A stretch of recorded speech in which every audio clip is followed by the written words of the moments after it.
Right, 10 seconds to promote Paddy Power Games. Paddy Power Games, Paddy Power Games, Paddy Power Games. Advertising. It's easy when you know how. Paddy Power. Enough of the nonsense. 18 plus, begambleaware.org.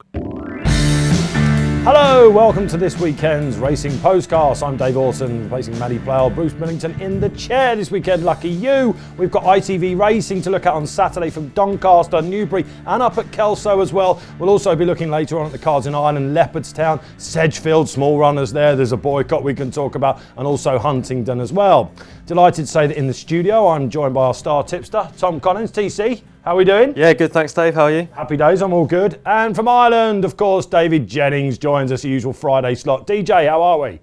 Great, Dave. Looking forward to it. Let's get cracking then, gents, shall we? Absolutely. Okay, so the 150 is the first ITV race at Doncaster for us. And again, small fields is the way of the day. It is a 3.5 mile conditional riders handicap. Who's my jockey, I should say? Looks like he's going to be the market leader. Bordeaux Bill is in there. Plenty of winning form on offer from Gunfleet as well, coming back over from fences. Knockhouse is interesting over Donald McCain. Let's start with this. Tom, let's just have a little talk about the ground this weekend. It's one of these weekends, isn't it, where everyone's waiting for Cheltenham now. Yeah, look, all the best horses are waiting for Cheltenham. It's pretty low-key, really, isn't it? Small fields, not great horses running.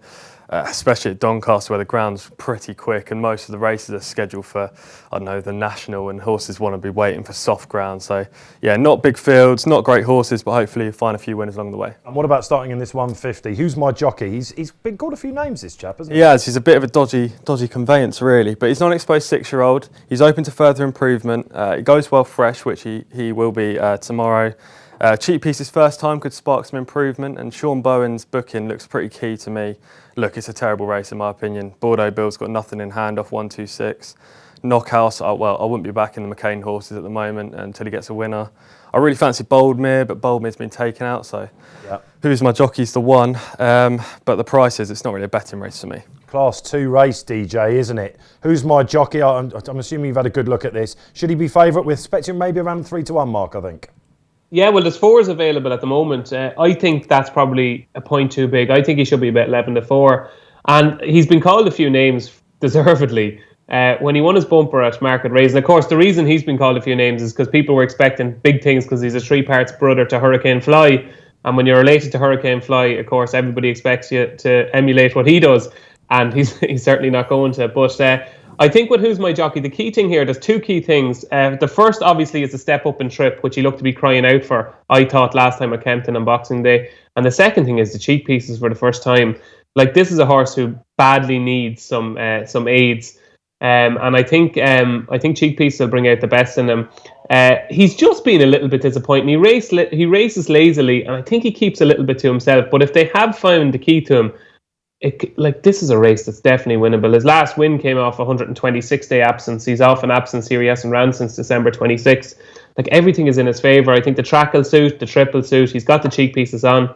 I'd be pretty sweet on Who's My Jockey. So we're looking like this could be a fair price then, actually. I thought that maybe we were going to be looking at one that might be a bit vulnerable, TT, but perhaps we're looking at 3 votes for Who's My Jockey? Yeah, definitely. I think obviously at the prices now, I think he's a bettable price, but on the day I think he might be gambled and maybe shorter than 11-4, maybe about 5-2, 9-4 short. This is a promising start, lads, isn't it? We were saying that this weekend's a bit disappointing, but we've got an all-star nap in the first. Let's move on then to the 225. This is the 8-8 Sport, bet £10, get £30 handicap chase. It's a class 2 over the 2 miles, and this does look a little bit more competitive, TC. We're expecting Cracking Fine, the hat-trick seeker, around about 15-8, 2-1 for Sue Smith to be the market leader. Yeah, I think Cracking Fine's the clear market leader there, deserved favourite, but he gets a lot further than this trip, you see, and I'm a bit worried that he's going to get outpaced. Look, he's in fantastic form and he deserves to be a favourite, but he's pretty short and not a bettable price over this trip. Where would you be looking then? Come on. I like Movie Legend. Movie Legend, he jumps really well. He's got more speed than Cracking Fine, so at the crucial stage of the race could pass Cracking Fine because Cracking Fine's probably likely to make the running. Could go past, extremely consistent performer. He also stays further, so he won't be outstayed in the final stages by Cracking Fine.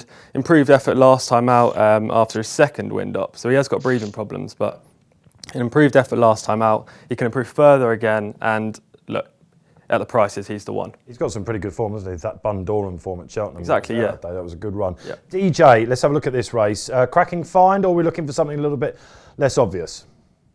Yeah, I think I found something a little less obvious, but I kind of hate myself for it because no change there. No, I think the most likely winner is Copain the Class, and I hate myself because he's such a dodgy jumper, as we all know. But like, if you go through his form, he started 15-8 and 7-4 favourite for handicap chases off 136 and 137. Much better races than this, stronger races. They were won by Calypto and Born Survivor, who are better horses than the calibre of horses running here. Like, he started short price favourites for both of those. Now, he was disappointing in both of them, but he was 4 to Calypto after jumping terribly, and I think Calypto has got a cracking chance in the Ultimate. He's down to 1-3-4 now. Of course, jumping is an issue, but I just wonder, like, Wincanton, Sandown, Weatherby, I wonder, is Doncaster slightly easier of a jumping test? I think we'll know from the first 5 or 6 fences if Coppa in the Class jumps them reasonably well and gets into a rhythm. I think he's going to be very hard to beat. Like, the last time he ran was at Sandown. I think it was about a month ago now. And Nicholls' horses weren't in as good a form as they're in now. They're in much better form. And it's interesting that he's persistent with the chasing route with Coppa in the Class. Like, he just needs to sort his feet out. He seems to land kind of with his feet in all the wrong positions. I presume he's done a lot of school in the last month. And 6 runners, the field just might help him a little bit as well. He's going to get a little bit of space. I'd imagine they'll ride him a little bit more prominently as well. And off 1-3-4, I just can't let him go because I think it is just jumping. If he doesn't make an absolute Horlicks of a mistake, he'll win. And I'm willing to take that chance. Yeah, he's trained by that man, isn't he, who's on the roll. So let's just sum this one up. Movie legend for you, Tom, around about 3-1 mark? Yeah, about 3-1. I think it's a good bet. And Cop and Class, DJ has seen some 6s out there. Are we expecting? I took the 6s. That could be fairly big. I'll give you that one, DJ. Okay, let's move on then. The 3 o'clock, a little bit of class coming in here. Mares Listed Novice Hurdle, the 8-8 Sport Take 'em On Mares Listed Novice Hurdle over the Bear Trip. And some horses with some collateral form here. We're expecting Dance Idol for Paul Nicholls again to head the list. Papagena, who was just behind her at Sandown last time, and Bonza Girl, who's getting a real reputation out there. Little between the first 2 in the market, Tom. Can you see the form from Sandown being reversed? Yes. Now, I'm a big fan of Dance Idol, but she's finished her races pretty weakly the last twice, over 2 mile 3 and 2 mile 4 furlongs. Yes, she does hold Papagena on form, but Papagena has been flying home over those 2 trips. I think it's only been beaten 2 lengths and 1.5 by Dance Idol, something like that in the last 2 runs. She's an improving mare, Papagena. She's going to really appreciate this step up in trip, and I genuinely think she should be favourite. Obviously, she's not because Dance Idol holds on form, but I think she should be on the potential of this 3 mile trip. Yeah, the same weights on them. I mean, there's literally nothing between them, DJ, at Sandown. Bonza Girl, have you got a thought on that, Dave? Obviously, she's a winning machine at the moment, and she's got a chance. I just think this just might be a step too far. I'm in the same camp as Tom here, but not as strong. Like they're 4s and 11 to 10 at the moment. So it's a big shout to say Papagena should be favourite. But I think Papagena is certainly the value at around 4-1, because if you watched the race last time behind Queen of Hearts, who I love at Sandown, like, turn into the home straight and jump in the second last. If you're told that Papagena get within 3 lengths of Queen of Hearts or whatever won the race, you would have absolutely laughed, because she was absolutely flat out. She looked like she could be well beaten 20 lengths. And she just kept at it. You've got to admire her attitude. And it just seems to me that she doesn't have that much natural pace. And she's been tapped for toe at crucial stages of races.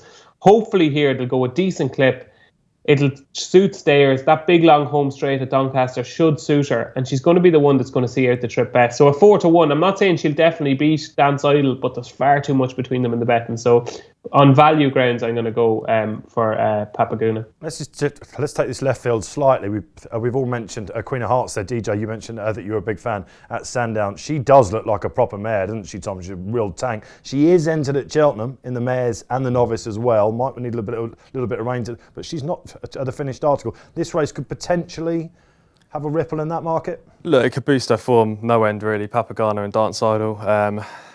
I don't know. I don't think she's a Cheltenham horse. She doesn't jump well enough for me, Queen of Hearts. Look, she's got an amazing engine. Don't get me wrong. Last time out, she made mistakes at the last and the second last, and she still managed to fend tough, off. isn't she? Yeah, she's so tough. I think the Irish are too strong in the mares novice division, especially. Actually, no, not even just the Irish. Nicky Henderson's charges. Jesus, that Epatante looked incredible last time out. But no, look, her form's probably going to be boosted here, and hopefully it'll be Papagana coming out on top. DJ, you said that you love Queen of Hearts. What about you with Cheltenham in mind? Just a player there? Or? I absolutely love Queen of Hearts. I love her attitude, but I have a better chance of winning the Mayor's Novice Hurdle, and I don't qualify because I'm a boy. Well, fair enough. Okay, let's move on to the feature race then, the 3:35 at Doncaster, the 8/8 Sport Grimthorpe Handicap Chase. Really well established staying handicap this, has been a pointer for the National over the years. The first thing to say about this, on Monday's Postcast when I was sitting in the other chair, we noticed there was only 12 runners at the 5-day stage. We've ended up with 7, so 2 places each way. Dave, I'm going to come to you first with this one. What's your take on this sort of thing? Is it just the ground at Doncaster? Can't be the time of year, can it?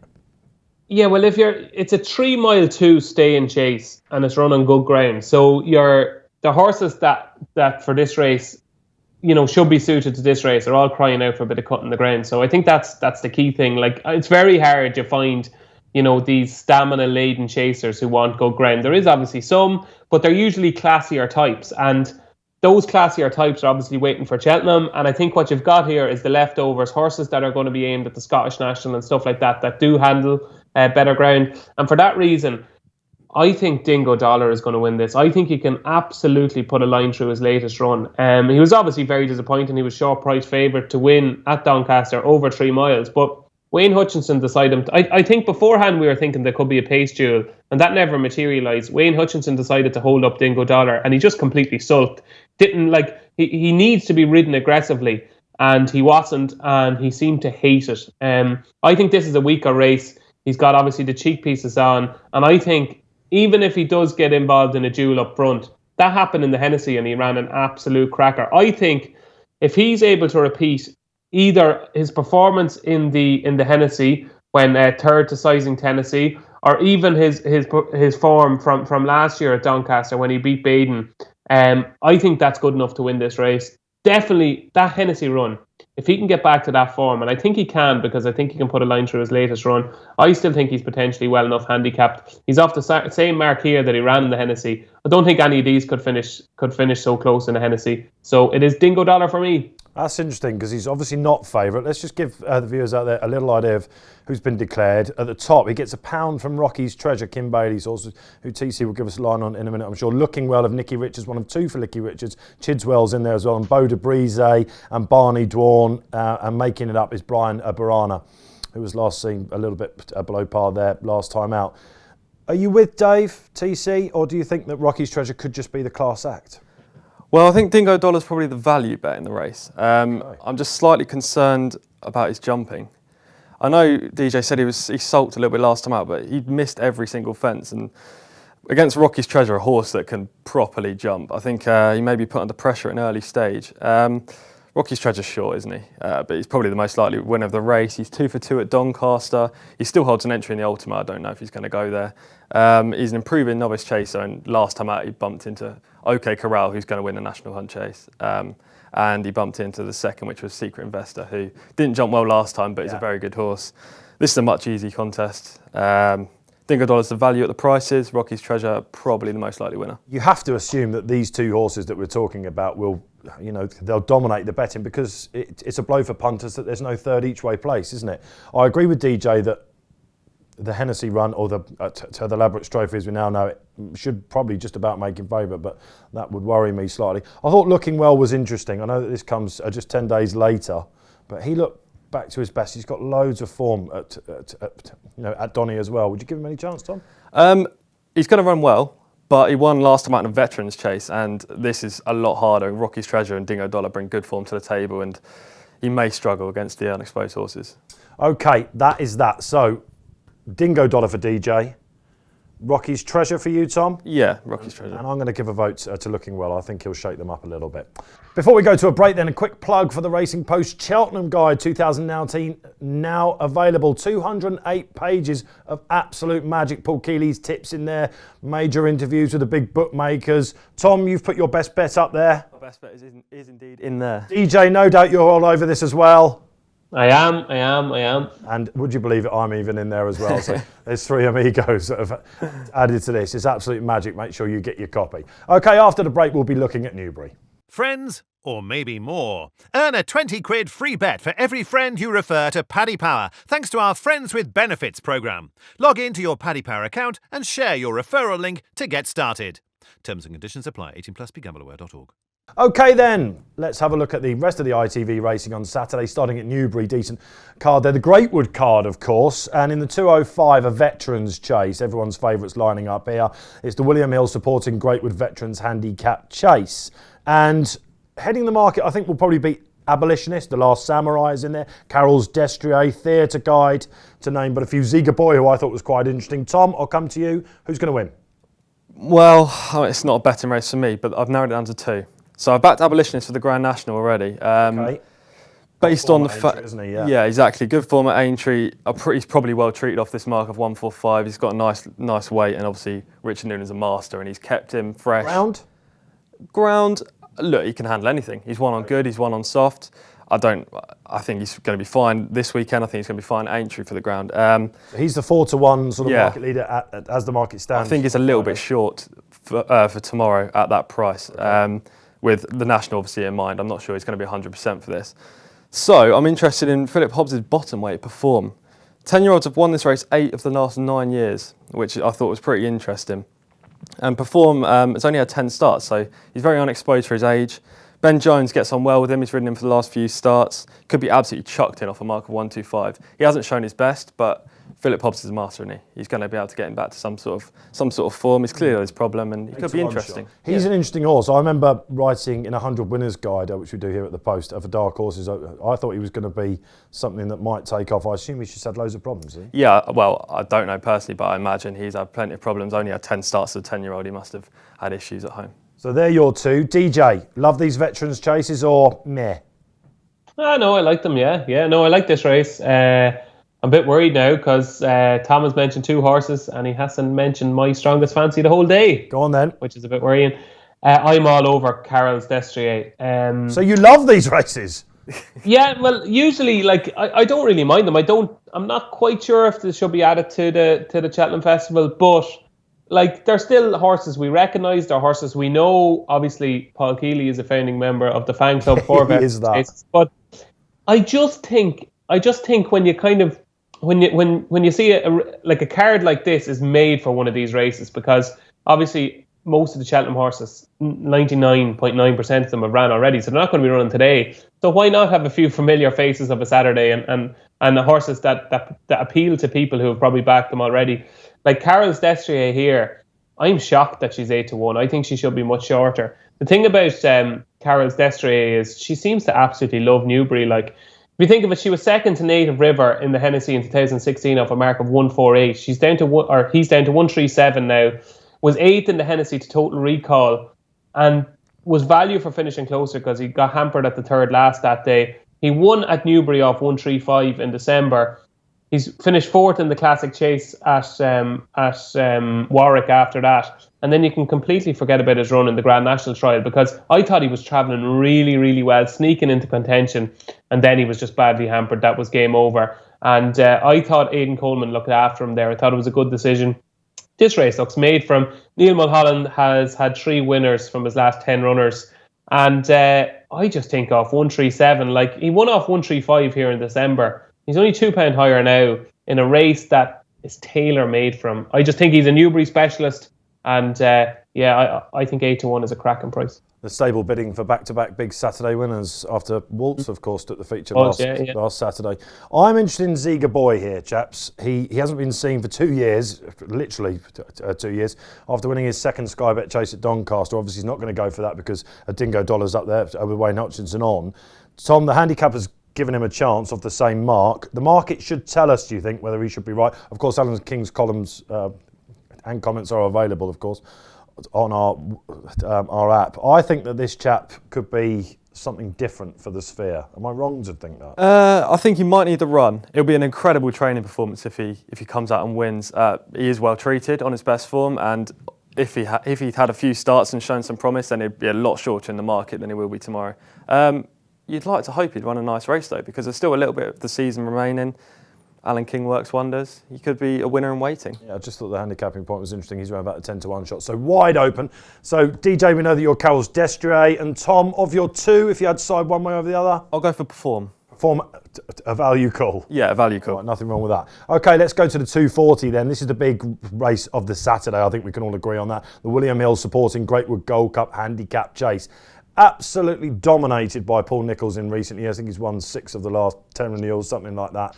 Tom Dolos, not favourite, I think, when they started the anti-post. He's the top weight after he romped home at Sandown last time. That was, I mean, we've talked about horses that have been called names before. He certainly was. Yeah. Was that the making of him? Can you have him? It was a much improved effort last time out, but I don't think he'll stay. And especially given he's carrying top weight here, I think he was going to absolutely loom up on the bridle. He's going to be there, and is it Lorcan on board? Yes, he is. Yeah, he's going to be tanking. He's going to be looking around, and then he's just going to not find anything under pressure, and he's going to flatter in the last couple of furlongs. I actually like Paul Nicholls' other runner. Interestingly enough, Warrior's Tale. Now, he's an absolute specialist around Newbury. He's got form figures of 2.25, 1.12 at the course. He's going to be primed for this. Noel Feeler's a good booking. This trip is absolutely perfect. He's got plenty of stamina, and if he comes alongside any other horse in the final furlong, he's going to outstay them and win this race. The Grand Sefton winner, of course. Exactly. In December. What went wrong last time then? Just not his day. Look, I forgive him the run. I put a line through the run. Yep, fair enough. He's back off a 35-day break. He won't be the favourite. War Sound, we're expecting for Phillip Hobbs, has been an anti-post gamble for this since the 5-day deck's come up. DJ, which way are you going in the big feature race at Newbury? Yeah, I'm with the gamble. I just think War Sound is a flat track horse, left-handed flat track. Like his last 2 runs at Cheltenham, he just absolutely hates the place. Now I can see why he went for those races at Cheltenham. Like he looked tailor-made for certainly the one in December. That is a Caspian Caviar Gold Cup still. Yes, he looked tailor-made for that race. But I just think Cheltenham, the way the fences come at you, the downhill run, then the uphill run, and like he's never finished out his race at Cheltenham. So I think he can just forget about his last 2 races. And surely the best piece of form on offer here is his run at Aintree in November. Like he beat King's Odyssey, Roman de Sanam was 3rd, Tom's Fancy here, Warrior's Tale was 4th, Hell's Kitchen was in there, Captain Chaos. It was a proper race, and he made mince meat of him. I thought he was really, really impressive. I just think he just needs to go left-handed on a flat track. That's what he gets here. His form at Newbury is good. Like, there's people that will look at this and they'll go, how can a horse who's been absolutely obliterated on his last 2 starts be such a short price? But I think he's the right price, because I think people have realised why he was so disappointing on his last twice. There's still some 11-2 available. I think that's fair enough. I'm willing to forgive him his last 2 starts, so it's War Sound for me. Yeah, it's interesting, isn't it? I mean, if you forgive those Cheltenham, which probably isn't his track, and at Aintree, look, you know, on that seasonal debut, he did look like he had turned a corner. What about Happy Diva for Kerry Lee, another stable that's probably turned a corner as well? I thought she should be nearly favourite, I have to say, Tom, after that listed win last time. I mean, I thought she should be favourite as well. I was quite surprised. War Sounds, I think, was 12-1 early in the week. Maybe even a little bit bigger than that. Yeah, look, he's obviously supposed to be short than 12 or 14, however big he was. He shouldn't be that priced, but I think he's now pretty short. I've got down here worried about War Sound for Warrior's Tale, based on that Aintree performance where Warrior's Tale got smashed. Yeah. But 9-2 or 11-2 is pretty short. Happy Diva should be favourite. Gonna run his race, or her race, sorry. Always runs a race. I think she might find 1 too good though. Won't mind what the ground does. Yeah, I can see that. I thought that Dustin Desmottes for the Newland camp was interesting as well, ex-French. And I think we saw the best of him last time at Cheltenham, and some of his runs before that, the run at Ascot in particular, that makes him a player here. Around about 14-1. So this is a proper betting race. I'm going to go with Dustin Desmottes as a value call. Tom, remind me? Warrior's Tale. Warrior's Tale. And DJ, all over War Sound. War Sound. Happy days. Okay, let's go up to Kelso then now if we can. Interesting card up there. And we'll start with the 3:15. The Premier Kelso Novice Hurdle, Grade 2. Been won by some decent horses over the years. And we've got a pivotal horse here in Getaway Trump, Tom, who could go for the Coral, could go for the Ballymore. Paul Nicholls wasn't seen to best effect. I think we can say that in the rearranged Betfair last time. Round about the even money mark. Value or not? Yeah, value. Can't lose. Can't lose. And Yeah, we'll move on. Against him is Windsor Avenue, Rouge Vif, who's a likely pace angle. He's not a bad horse. And Get Out the Gate, who followed We Have a Dream home over the course and distance last time, so we'll get a handle on the form. DJ, Getaway Trump, banker or a sinker? No.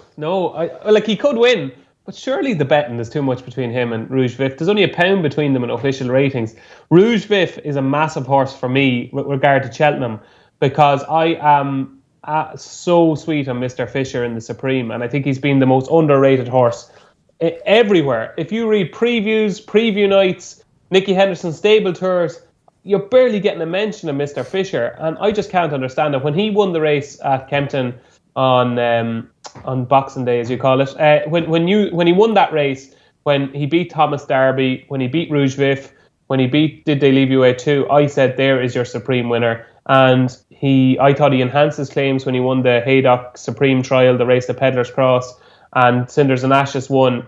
And yet he's still freely available at 12 and 14 to 1. I just can't understand it. I think he's a better horse than Angel's Breath. And bringing in Rouge Vif here, I've long thought that Rouge Vif is a proper horse. When he won earlier on the season at Sandown, that form against Oakley is really, really good. There's people saying he doesn't deserve to rate 142. Maybe they're right. Maybe he's 2 or 3 pounds higher than he should be. And he fell in last time at Newcastle.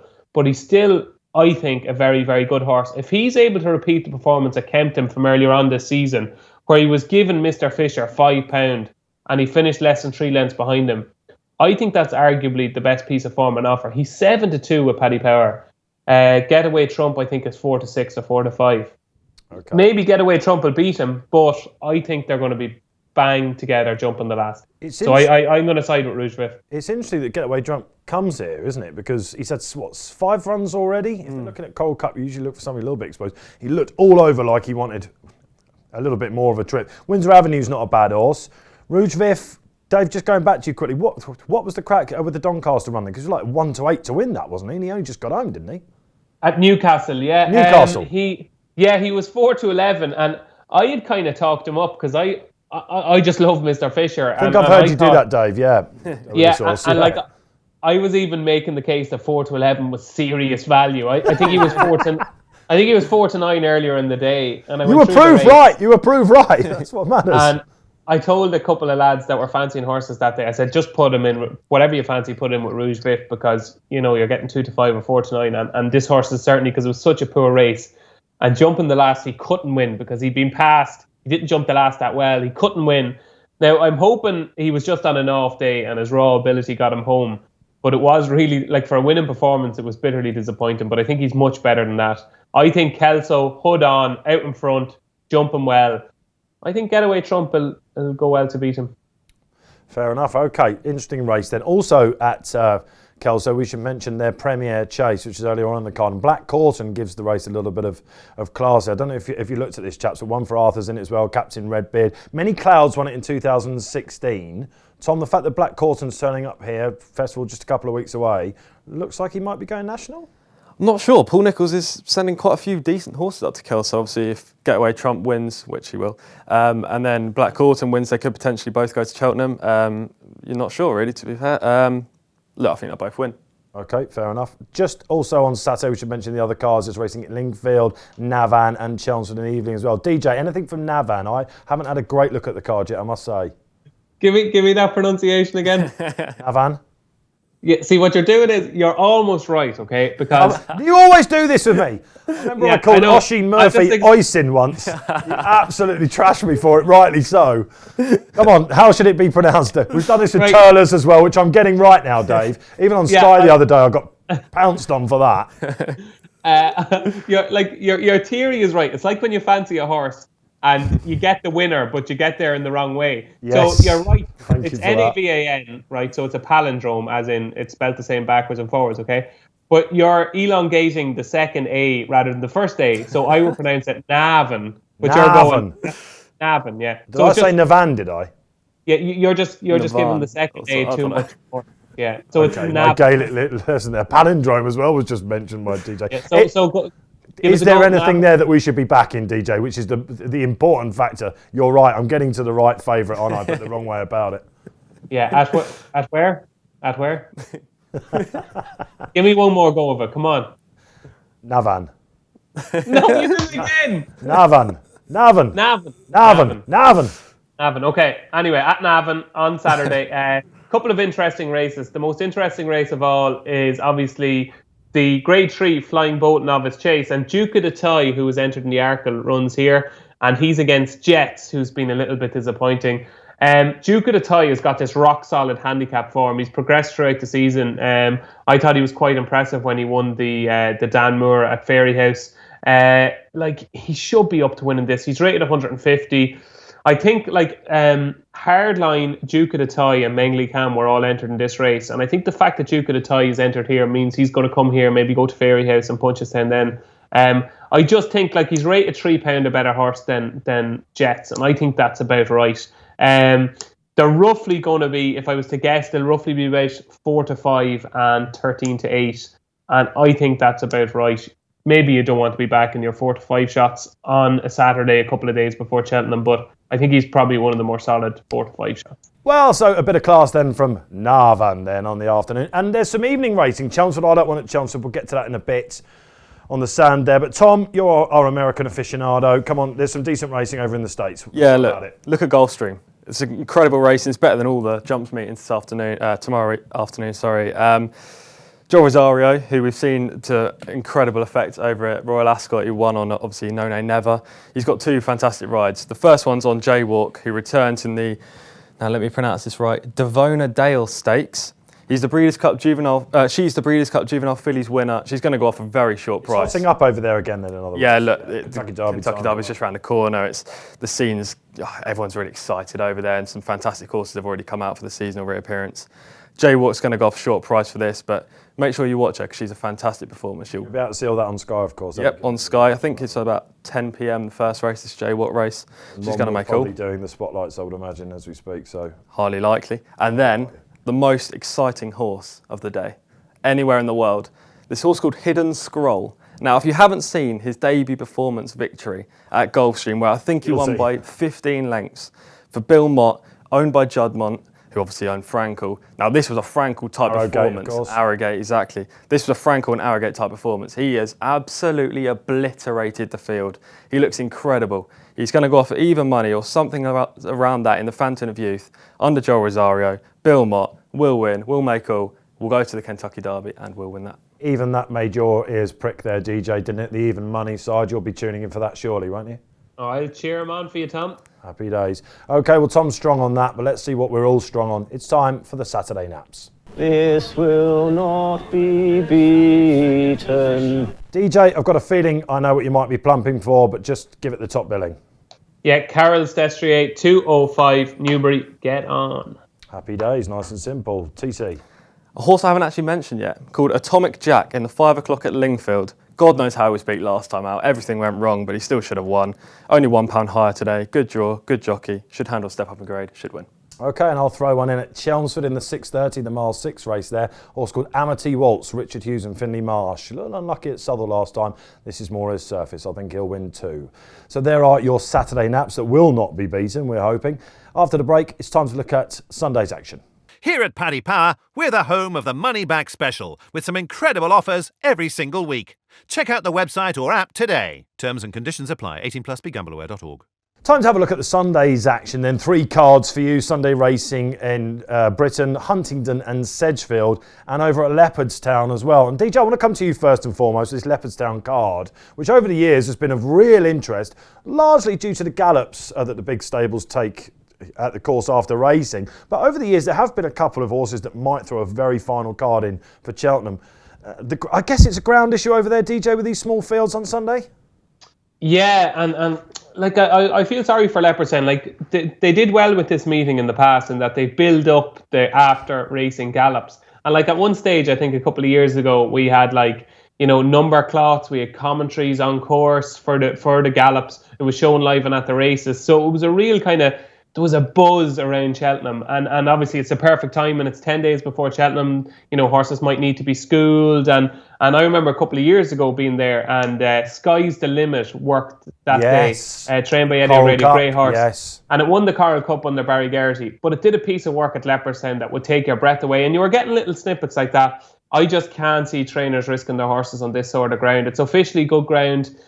We know all the fallout from the Dublin Racing Festival, you know, the 20-something non-runners on the Sunday of the Dublin Racing Festival because of the ground. I'd imagine the after-racing gallops are going to be decimated. I don't think really there's anything Leopardstown can do. I think it's frustrating. It's the same with the field sizes. Again, you know, most of the horses missing Cheltenham, one of the main reasons they would miss Cheltenham would be because they want softer ground. They're the type of horses that would usually run here at Leopardstown 10 days beforehand. They're not able to run because of the ground. We've got some really small fields. It's frustrating, but, you know, it's just one of them things. It's something that's probably uncontrollable. Do you think this is going to impact Irish runners at the festival, DJ? Let's move on to that conversation now, because punters out there will be thinking, you know, are the likes of Delta Work, for example, who's not been seen since Christmas, is okay, they come from top stables, but it's been a serious problem over there, this weird winter that you've had over there in Ireland. Yeah, it has. Like, it's really, really, really worrying. I just wonder, like, there's a lot of horses going into Cheltenham that have strong form and, you know, they've won their trials, they've done everything right. And I think there's 35 to 40 mils Simon Clays is predicting for next week. They're going to obviously have the ground well watered. If it does rain in the lead up to the festival and rains heavily, I know there's great drainage, but it's going to be more soft than good for the first day. And you've horses that are running all season on ground that was at least good, sometimes quicker than good. It's just going to make us think outside the box a little bit. And maybe this year is the one year where horses that maybe haven't set the world alight coming into the festival might just pop up at bigger prices. I wouldn't put up anybody off, you know, horses that might have a preference for softer ground. I wouldn't put punters off them. As regards horses like Delta Work that ran over Christmas, you know, Gordon has the use of the screen gallops. He's bringing horses away. You know, we hear of presenting Percy going to Galway and them turning the fences the wrong way around and all that kind of stuff. You know, training facilities have really progressed, and trainers are able to get their horses so much fitter from, you know, stuff away from race courses. And I just think I wouldn't be like, if you fancy Delta Work, you're talking about Gordon Elliott, who's got probably one of the best training operations in the world. I think they'll be fine. It wouldn't put me off one, put it that way. He produced a mare to win it. Recently, was it Missy Tartar that came back, DJ, after a massive layoff, wasn't it? And jumped brilliantly. Yeah, I think I was on Racing Post Inside that day and said it just shows you these big yards. You don't need to worry about these absences anymore. I mean, it's been a trend for the last couple of years, isn't it? Tom, what's your view on the Irish coming over? I could just emulate what DJ said, really. I think the big stables, they know how to train a horse, don't they? They don't necessarily need a prep run. A prep run's obviously a bonus, and I don't know, but they do well at home. Like, they know they're going to get them 100% fit no matter what, if there's a prep run on the course or if they can just work them with fast gallops at home. Presenting Percy's going to come over to Cheltenham in fine condition. That won't be a problem. Delta Work the same. Elliott and Mullins are masters. I wouldn't worry. Okay, I mean, we're not much better here in Britain, of course. Huntingdon, I think the biggest race number is 12. That's in the 440 there. And Sedgefield, of course, we've got the boycott. Let's not go into too much to that. We're not politicians here, we're mainly pundits and tipsters. But a walkover again, TC of an art track? Not ideal, is it, for punting? Obviously, the prize money's not good enough, and ARC need to fork out some more prize money for the trainers and owners. Yeah, a quiet day all round. Let's maybe have a last look at the festival, because DJ, in Friday's paper, in your Irish angle, you put up a bit of a flyer, I believe. Was it for the county hurdle? Was it for the Coral? It was for the Coral Cup, yeah. It's a horse. I've been all over Eurodel for that race since he ran at the Dublin Racing Festival. I just thought, I kind of thought he was the ideal type because he'd be stepping up and trip, and you know, the trainer and owner won it last year with Blueberry. I thought everything was in his favour, but he was only rated 132 in Ireland. He got £5 to go up to 137. He's only number 80 on the list. So, like, if you're number 80 on the list, you need so many to come out. So I love the Coral Cup. It's one of my favourite handicaps, and Diamond King was my banker a couple of years ago. And I decided to spend a good 3, 4, possibly 5 hours the other day going through the race.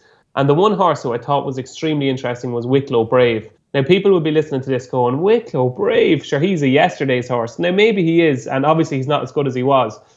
But he is a classic winner on the flat, and he's a county hurdle winner at Cheltenham. He won that off 138 a couple of years ago. He's rated 152 in Ireland now. He's only £1 higher now in England. And I think he's actually crying out for a step up and trip. For a horse that's such a good stayer on the flat, Imagine he's only ran once beyond 2 miles over hurdles, and that was in the Hamptons Grace earlier on this season, where he tried to take on Apple's Jade for the lead under Patrick Mullins. He just tried to irritate Apple's Jade that day. So you can forget that, because this is a horse I think that needs to be buried in mid-division. And when you go through his form, like, I don't know how much of it, like, I don't think his ability has gone that much. And last time he was second. If people are fancying Esport d'Allen to run really well in the champion hurdle, Wicklow Brave was second to Esport d'Allen. He was in front of Tombstone, who's going to be a short price favourite for the first race at Leopardstown on Sunday. And I just loved the way he was ridden that day. Ruby rode him out the back to get his confidence back. He passed Tombstone and Forge Meadows rated 144 after the last. He finished out his race. He looked like he really enjoyed it because he was keen in the early stages, and he still looked to have enthusiasm for the game. A horse that's won at Cheltenham, he's 33-1. He's 40-1 in the place. I just think he's the type that could be absolutely tailor-made for a Coral Cup. And I think he's still, I think the ability still might be there. He was rated 159 2 months ago. Now he's rated 152 and 153 in England. I think he's got a cracking chance. You mentioned the first at Leopardstown there, DJ. Let's have a look for maybe a bet for punters out there on the Sunday. I know it's scarce action, but you fancy a few? I do, yeah. I think Tombstone will obviously win. Like, Lord Holy God, I should never say this sentence, but Tombstone looks like a banker in the first race. Like a Rouge Vif. Oh, like he's rated 146. Like, he's been an absolute nightmare for punters over the last couple of years. But like, if he can't win that, it's retirement. Then the second race, the maiden hurdle, the Red Menace was third to Dallas. Has picked on in its most recent start. Dallas has picked on his favourite for the Martin Pipe. That looks like good enough for him to win that for Noel Meade and Sean Flanagan. I like Silver Star in the 310. I thought he was still travelling quite well when he came down at Navan last time. He still could be well handicapped off 123. And in the 450, is it the 450? Sorry, in the 415, this is a real interesting race. It's the Grade B handicap chase. And the one I'm going to side with is actually the top weight Jet for Jessica Harrington and Robbie Power. It's rated 144, and I just think he might have a class edge on his rivals. He's been a little bit disappointing, but he's ran in all the kind of big races. Like, he was third to Real Steel last time. Then he finished 4th to 2A Permis in the big race at Thurles. And I just wonder, is this a drop in class for him? I think he still could have something to offer over fences off that mark. So Jet in the 415. And there was one other one I was given a chance to.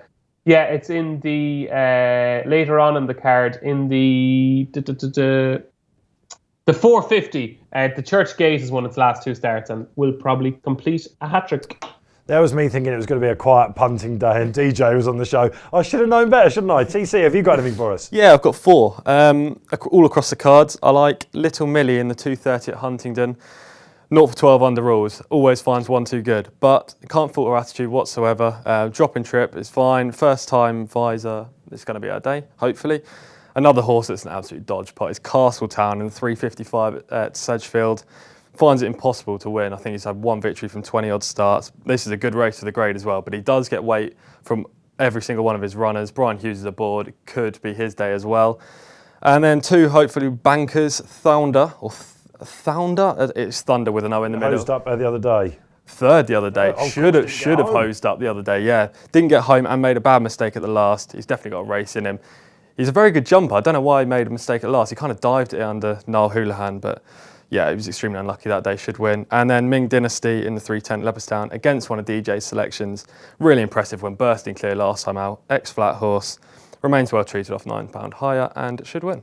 Loads of juice then on the bones then. Thanks very much, chaps, for today. Really enjoyed it. That brings us to an end then. Don't forget, if you like these shows, to comment, like and listen, whatever you're watching on YouTube, subscribe to us there or indeed SoundCloud. That's it from me, Dave Alton. Next Monday, Maddie Player will be back in the chair, looking ahead to the weekend action, reviewing what's gone on, of course, Imperial Cup time. That'll be the key.